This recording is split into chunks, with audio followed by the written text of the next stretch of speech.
The Shinkansen, informally referred to as the bullet train, zips across the Japanese countryside at speeds up to 300 kilometers per hour.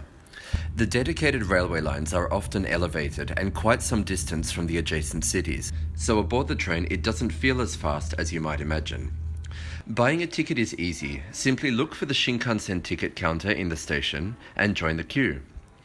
Information is available in Japanese and English, and often in Chinese, Korean, and Spanish as well. Apart from during holiday periods, you can normally just turn up at the station, buy a ticket, and get on the next train.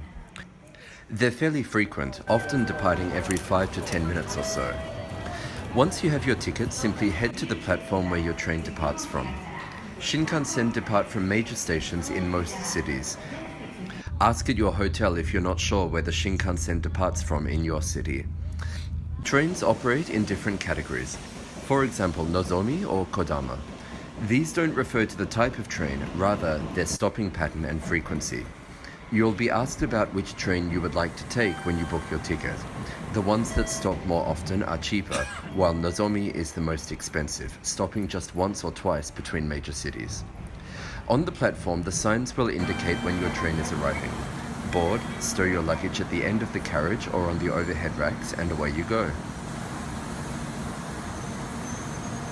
Inside the train is a quiet zone, and loud conversations or phone calls are not appreciated.